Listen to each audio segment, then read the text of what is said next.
Some weekends are supposed to be ordinary. A cabin in the woods, two best friends, 3 days of nothing but video games, junk food, and the kind of laughter that makes your stomach hurt. That's what I thought this weekend would be. I was 17 and I thought I knew everything about myself. I thought I knew everything about my best friend too. I was wrong on both counts. My name is Alex, and this is the story of the weekend that changed everything. The weekend I stopped running from who I really was, and the weekend I discovered that sometimes the person you've been searching for has been right beside you all along. The late afternoon sun filtered through the pine trees as my mom's SUV crunched along the gravel driveway. I could see the cabin through the windshield, a rustic A-frame structure with a wraparound porch, nestled among towering evergreens. It looked exactly like the photos Jordan's parents had shown us, but somehow more isolated, more intimate. "You boys have everything?" my mom asked for probably the 10th time since we'd left the city. "Yes, Mom," I said, trying not to sound too exasperated. "Food, chargers, the emergency contact list." "We're 18, not 8, I reminded her, though technically I wouldn't turn 18 for another 2 months. Close enough. She pulled up beside Jordan's dad's pickup truck, and I could already see Jordan on the porch, waving enthusiastically. My heart did this stupid little skip thing it had been doing lately whenever I saw him. I'd been trying to ignore it, chalking it up to excitement about the weekend, about finally having some freedom without parents hovering. That's all it was. Just excitement, right? Jordan bounded down the porch steps as I climbed out of the car. He'd grown over the summer. He was easily 6 feet now, maybe a little more, with that athletic build he'd developed from 3 years of varsity swimming. His dark hair was longer than usual, falling across his forehead in a way that made him look older, less like the kid I'd known since middle school and more like someone I was still getting to know. "Dude, finally."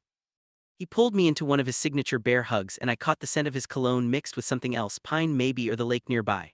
"I've been here for like an hour already, thought you'd never make it." "Traffic," I mumbled, suddenly hyper-aware of how long the hug was lasting, how warm his arms felt around me. "All right, you too," Jordan's dad called from the porch. "We're heading out. You know the rules, no parties, no drinking, keep the place clean." "Cell service is spotty, but the landline works. Emergency numbers are on the fridge." "No, Dad," Jordan said, finally releasing me. "We'll be fine." My mom extracted a promise that I'd call every day, gave me one more hug, and then finally both parents were climbing into their respective vehicles. Jordan and I stood side by side on the gravel driveway, waving as they disappeared down the winding road. The silence that followed was profound. "So," Jordan said, turning to me with a grin that made his green eyes sparkle. "3 days, just us. No parents, no school, no responsibilities. No adult supervision," I added. "We're basically adults." "Sure we are." We grabbed my bags from where my mom had left them and headed inside. The cabin was cozy, an open-concept living area with a stone fireplace, a kitchen with pine cabinets, and large windows that overlooked the lake. A loft bedroom was visible above, accessible by a ladder, and Jordan pointed to a door on the main floor. "That's the main bedroom. I figured we could flip a coin or something." "Rock, paper, scissors," I suggested. "Best 2 out of 3. I won, but the victory felt hollow when I saw the bedroom. It was spacious, sure, with a queen-sized bed and its own bathroom. But it also felt isolated, separated from where Jordan would be sleeping in the loft. Thought of being on different floors made something in my chest tight. "Actually," I heard myself say, "the loft looks cool, you take this one." Jordan raised an eyebrow. "You sure you won fair and square?" "Yeah, I'm sure, the loft has that whole treehouse vibe, I'm into it." It was a lie, of course, I just didn't want to be that far away from him. The realization made my palms sweat. "Cool," Jordan clapped me on the shoulder. "Let's get unpacked and then hit the lake. Water should still be warm enough." An hour later we were standing on the dock in our swim trunks, the evening sun painting the lake in shades of gold and amber. The water stretched out before us, smooth as glass, surrounded by dense forest on all sides. There wasn't another soul in sight, no other cabins visible, no boats, nothing, just nature and us. "It's kind of surreal," I said, my voice quiet. "Being completely alone like this. Surreal or bad surreal, just different." Jordan executed a perfect dive off the dock, barely making a splash. He surfaced a moment later, shaking water from his hair like a dog. "Come on, it's perfect." I followed with a significantly less graceful cannonball, the cold water shocking against my sun-warmed skin. When I came up gasping, Jordan was laughing at me. "Real smooth, Alex. Olympic scouts will be calling any day now." "Not all of us are fish people," I shot back, splashing water at him. That started a splash war that devolved into a full-on wrestling match, both of us trying to dunk the other. At one point, Jordan got me in a headlock and I was pressed against his chest, feeling the steady thrum of his heartbeat, the strength in his arms. Something electric passed between us, or maybe I just imagined it. Maybe it was nothing. But when he let go, we both treaded water in silence for a moment, something unspoken hanging in the air between us. "Race you to the shore," Jordan said suddenly, already swimming away. I followed, grateful for the distraction, trying to ignore the way my skin still tingled where we'd touched. That night, we grilled burgers on the porch, competing to see who could build the most elaborate burger tower without it collapsing. We played video games until our eyes burned, argued about which Star Wars movie was the best, and eventually found ourselves on the porch again, sprawled in Adirondack chairs, staring up at more stars than I'd ever seen in my life. Light pollution sucks, Jordan said softly. You forget how many stars there actually are. It's incredible, I agreed. Makes you feel pretty small. Yeah, he was quiet for a moment. Hey Alex, can I ask you something? My heart immediately started racing. That tone serious, thoughtful, it wasn't like Jordan. Sure, do you ever feel like you're supposed to be someone you're not? Like everyone has these expectations and you're just trying to meet them but you're not sure if that's really who you are? I turned to look at him but he was still staring up at the stars. The moonlight caught the planes of his face making him look older, more vulnerable. All the time, I admitted. Like constantly. Yeah, he exhaled slowly.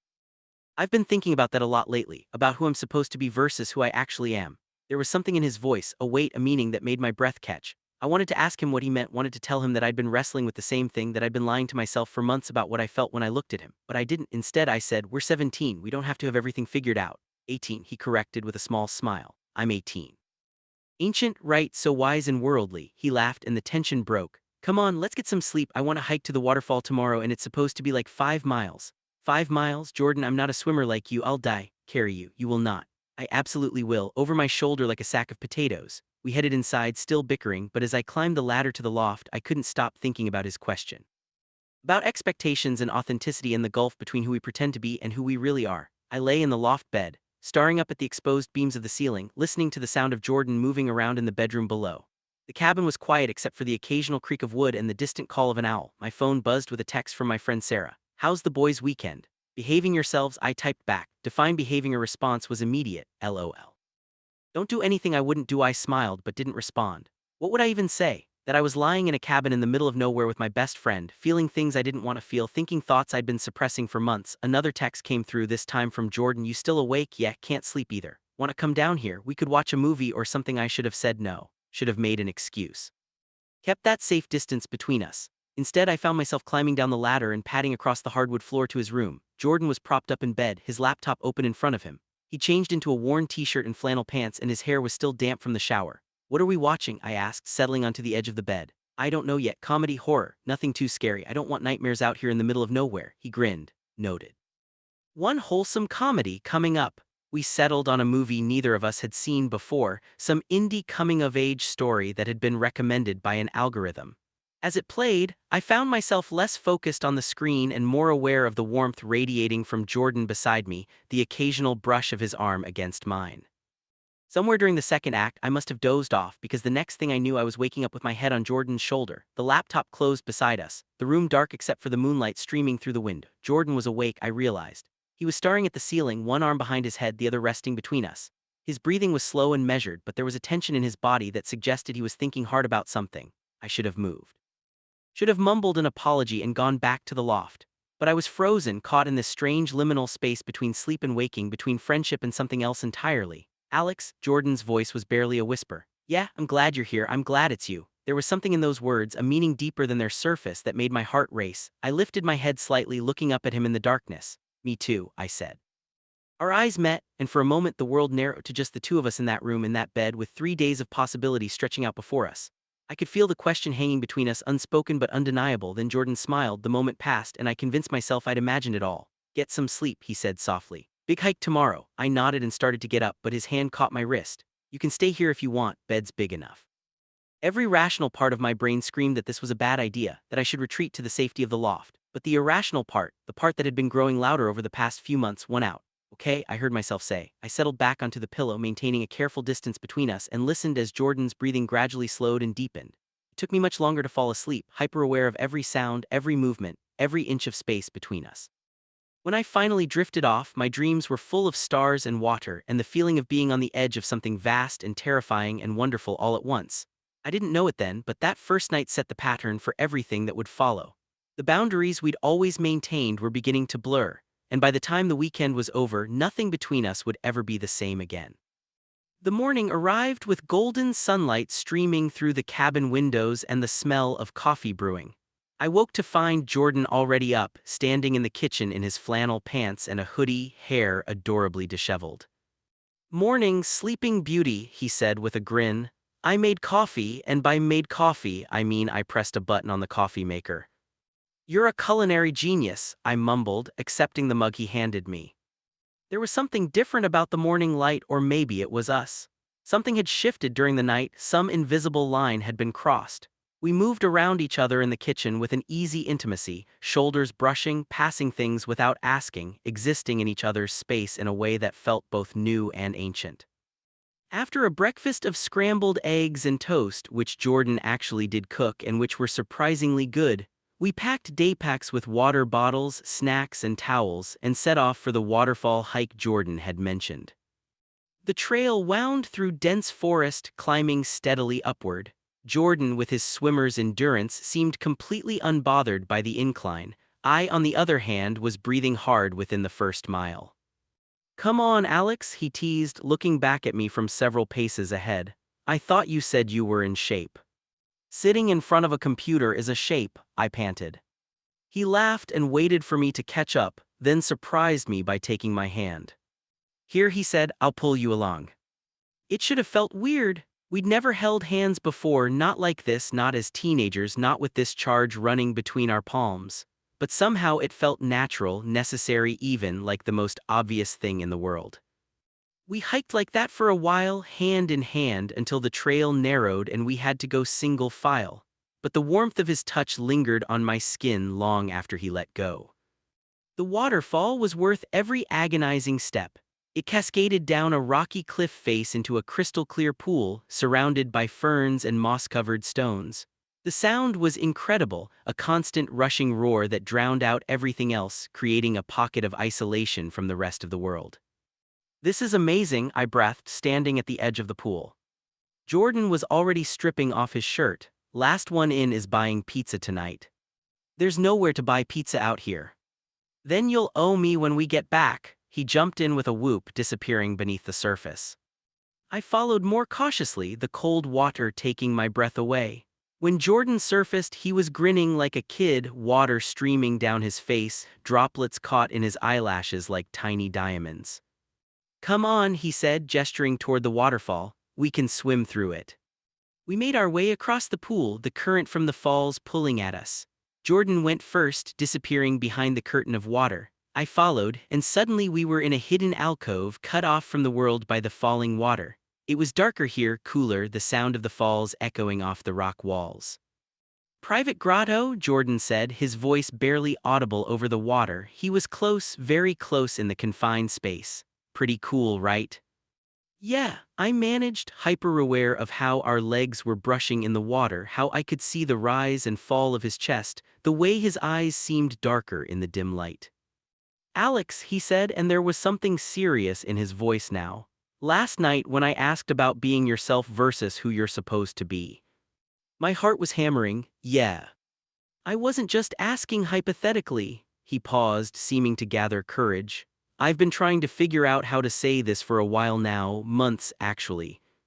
Time seemed to slow. The water rushed around us, but all I could focus on was Jordan's face, the vulnerability written there. He took a breath, "I think I might be gay." The words hung between us, monumental and fragile. I could see the fear in his eyes, the uncertainty, the hope. This was Jordan, my best friend, the person who knew me better than anyone, standing before me and offering up the most vulnerable part of himself. "I think I might be too," I heard myself say. The relief that flooded his face was beautiful. "Really?" "Really?" My voice was shaking. I've been trying not to think about it, trying to convince myself it was just a phase or confusion or whatever, but yeah, I think I am. "How long have you known?" "I'm not sure, a while, maybe always on some level. What about you?" "Same, but it got harder to ignore after," he trailed off, looking away. "After what?" He met my eyes again, and the intensity there made my breath catch. "After I realized I had feelings for you." The world tilted. The rush of the waterfall seemed to grow louder, or maybe that was just the blood rushing in my ears. "You what?" "I have feelings for you, Alex, romantic feelings. I think I have for a while, but I've been terrified to say anything because I didn't want to ruin our friendship. You're my best friend and I couldn't stand the thought of losing you." I was trembling now, and it wasn't from the cold water. "Jordan, God, I've been feeling the same way. I thought I was going crazy. Every time we hung out, every text, every time you smiled at me, I thought I was reading into things that weren't there." "They were there," he said softly. "They've been there for so long." We were inches apart now, the water swirling around us, the falls creating a curtain that separated us from reality. This moment felt like it existed outside of time, outside of the normal rules and expectations. Jordan started, then stopped, uncertainty flickering across his face. Yes, I said before he could even finish the question. He leaned in slowly, giving me every chance to pull away. And then his lips were on mine and the world exploded into sensation. It was gentle at first, questioning, both of us navigating something entirely new. But then I was kissing him back, my hand coming up to cup the back of his neck, and the kiss deepened. It was everything and nothing like I'd imagined. His lips were soft, the kiss both tender and electric, sending sparks through my entire body. I could taste the waterfall on his skin, feel the rapid beat of his heart against my chest. When we finally pulled apart, both of us were breathing hard. Wow, Jordan whispered. Yeah, I agreed, unable to form more coherent words. He rested his forehead against mine, our noses touching. I've wanted to do that for so long. Me too, I just didn't know it until recently. We stayed like that for a long moment, just holding each other in the hidden grotto, the water crashing around us. When we finally swam back out into the main pool, everything had changed. The world looked brighter, sharper, more vivid. We spent another hour at the waterfall, swimming and talking, making up for months of things left unsaid. Jordan told me about his journey of self-discovery, about the fear and confusion, about the late nights spent on LGBTQ+ forums and subreddits trying to understand himself. I shared my own story, the pieces clicking together in a way they never had before. I kept thinking there was something wrong with me, I admitted as we sat on the rocks, drying off in the sun. Like, why wasn't I interested in girls the way my friends were? Why did I get nervous around you but never around anyone else? Same, Jordan said, his hand finding mine. My dad kept asking if I had a girlfriend and I kept making excuses. The truth was I didn't want a girlfriend, he squeezed my hand. I wanted this. The hike back to the cabin felt shorter, lighter. We talked about everything, our fears about coming out, our hopes for the future, the uncertainty of navigating this new reality. Jordan worried about his conservative grandparents. I worried about my parents who were loving but had never really discussed LGBTQ+ topics. We don't have to figure it all out this weekend, Jordan said as we neared the cabin. We can take it slow, see how we feel, not put pressure on ourselves. I hesitated, are we dating now? Is that what this is? He stopped walking, turning to face me with a soft smile. Do you want to be? Yeah, I said, I really do. Then yeah, we're dating. He leaned in and kissed me again, quick and sweet, my boyfriend. Hearing him say that word sent a thrill through me. Your boyfriend, I repeated, testing out how it felt. It felt right. Back at the cabin, we made sandwiches and ate them on the porch, watching the lake shimmer in the afternoon sun. The conversation flowed easily now, without the weight of secrets between us. We talked about movies and music, about our plans after graduation, about the future in a way that now included both of us together. As evening approached, Jordan suggested we build a fire in the fire pit outside. We gathered wood from the pile beside the cabin and spent an embarrassing amount of time trying to get it lit, eventually succeeding with the help of an entire pack of waterproof matches and some questionable technique. We would definitely die in the apocalypse, I observed as the flames finally caught. Speak for yourself, I'd survive on my natural charm and good looks. You'd last maybe 3 days. 4 days minimum. We sat by the fire as the sun set, roasting marshmallows that mostly caught fire and had to be blown out. Jordan's attempts at making s'mores were disasters, chocolate everywhere, marshmallow burnt to a crisp, but I wouldn't have traded those moments for anything. As darkness fell and the stars emerged, Jordan shifted closer, wrapping an arm around my shoulders. I leaned into him, feeling safe and content in a way I'd never experienced before. Thank you, he said quietly. For what? For being brave enough to tell me the truth, for feeling the same way, for being you. I turned to look at him, the firelight dancing across his features. I should be thanking you, you're the one who had the courage to say something first. We can both be brave, he said, pressing a kiss to my temple. We stayed out there until the fire died down to embers, talking and kissing and existing in our own little bubble. Eventually, the cold drove us inside where we migrated to Jordan's room without discussion. This time, there was no hesitation about sharing the bed. We lay facing each other, close enough that I could count his eyelashes, feel his breath on my face. I don't want this weekend to end, I confessed.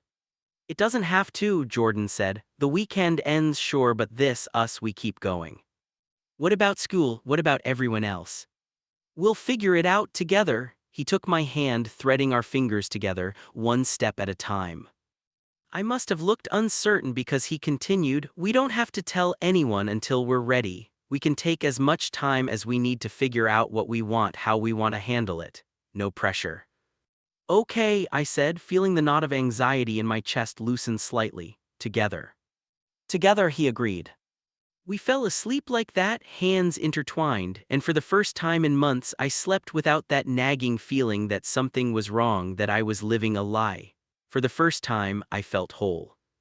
Sunday morning arrived too quickly.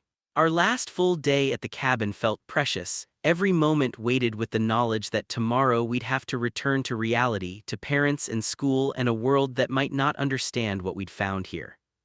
But that was tomorrow. Today we had each other and this cabin and endless possibilities. We made breakfast together, moving around the kitchen in perfect synchronization, stealing kisses between flipping pancakes and pouring orange juice. It was domestic and sweet and felt like a glimpse of a future I hadn't let myself imagine before. What do you want to do today? Jordan asked, sliding a plate of slightly burnt pancakes across the counter to me. These look like culinary masterpieces, I said, examining the charred edges. I'm a chef of many talents, all of them questionable. I laughed, drowning the pancakes in syrup. I don't know, maybe just this, hang out, enjoy the cabin, not think about tomorrow. Sounds perfect. We spent the morning being utterly lazy, playing video games, reading, existing in comfortable silence punctuated by conversation and laughter. It was amazing how natural everything felt now that the truth was out in the open. There was no more second-guessing every touch, no more carefully maintained distance. We could just be ourselves together. Around noon, Jordan suggested we take the canoe out on the lake. We found it stored beneath the cabin, along with life jackets and paddles. It took some effort to carry it down to the water, and our first attempts at getting in resulted in Jordan nearly capsizing us before we'd even left the dock. Grace and coordination, I commented, gripping the sides of the canoe as it rocked wildly. I'm a swimmer, not a boater, there's a difference. We eventually found our rhythm, paddling out into the middle of the lake. From here, the cabin looked like a toy, the surrounding forest an endless sea of green. The water was calm, reflecting the sky like a mirror. It's so peaceful, I said, letting my paddle rest across the canoe. Jordan did the same and we drifted, letting the breeze push us lazily across the water. He was sitting at the other end of the canoe, watching me with an expression I couldn't quite read. What? I asked. Just thinking about how lucky I am, he said. That you felt the same way, that you were brave enough to say it. I keep thinking about all the ways this weekend could have gone wrong and instead it went so right. I was terrified, I admitted. When you told me in the waterfall, there was this moment where I thought maybe I was dreaming or maybe I'd misheard you. Same, I kept playing out worst-case scenarios in my head. You being disgusted, our friendship ending, having to spend the rest of the weekend in awkward silence. I could never be disgusted by you, I said firmly. And even if I hadn't felt the same way, I wouldn't have ended our friendship. You're too important to me. That's good to know. He paused, then added, Alex, I know we talked about taking things slow and not putting pressure on ourselves, but I want you to know that this isn't just some weekend fling for me. These feelings I have, they're real and they're not going away when we leave here. My heart swelled, same here, this is real for me too. Good, he grinned, now that we've got that settled, want to see if we can stand up in this thing. That's a terrible idea. Which means we're definitely doing it. 5 minutes later. We were both in the lake, having spectacularly failed at standing in a canoe. We swam to shore, pulling the wayward canoe behind us, laughing so hard we could barely breathe. You were right, Jordan gasped, collapsing on the dock. Terrible idea. I'm always right, you should remember that. He rolled onto his side, propping himself up on one elbow to look at me. Water dripped from his hair and he had that mischievous glint in his eyes that always meant trouble. Oh really, always right? Absolutely, it's one of my most endearing qualities.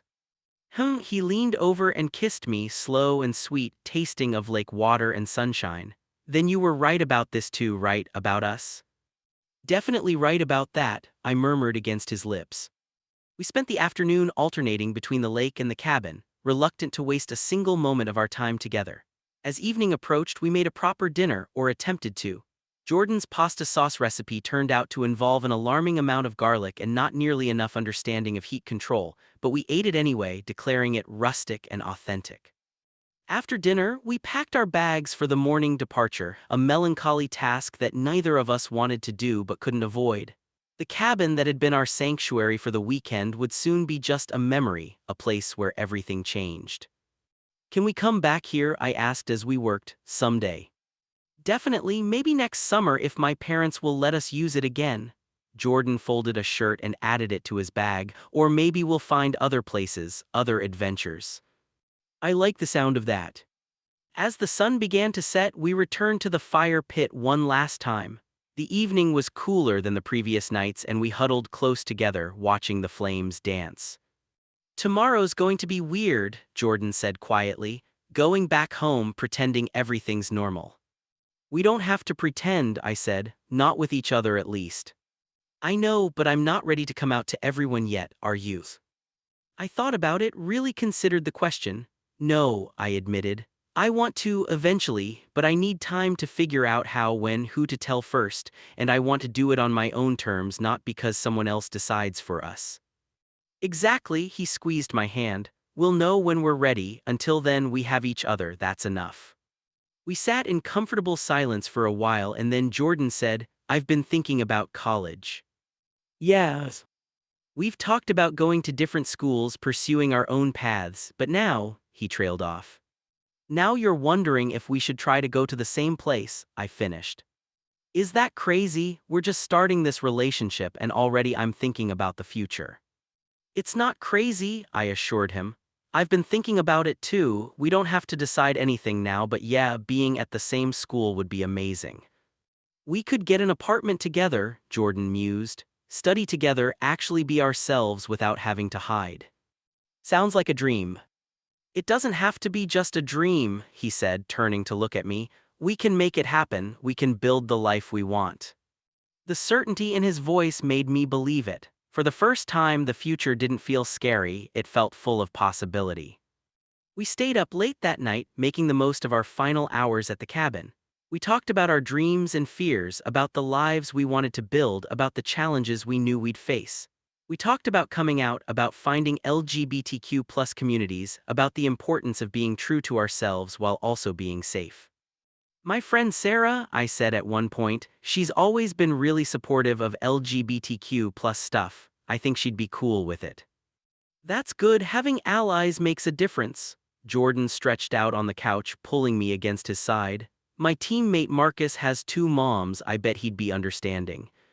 So we have people who'd support us, that helps. Yeah, he pressed a kiss to the top of my head. We're going to be okay, Alex, it might be hard sometimes, but we're going to be okay. I believed him. In his arms with the cabin wrapped around us like a cocoon, I believed we could face anything. Around midnight, we finally went to bed, our last night in this place that had become so meaningful. We lay facing each other in the darkness, memorizing the details, the sound of the other's breathing, the warmth of skin against skin, the feeling of safety and belonging. I love you, Jordan whispered, and the words hung in the air between us, monumental and perfect. My breath caught, we hadn't said it yet, hadn't put that label on these feelings, but hearing it now, I knew it was true. I knew it had been true for a while. I love you too, I whispered back and watched his face transform with joy. He kissed me then, tender and deep, a promise and a beginning all at once. When we finally fell asleep, tangled together, I dreamed of futures and possibilities, of a life lived authentically, of love that was real and true and ours.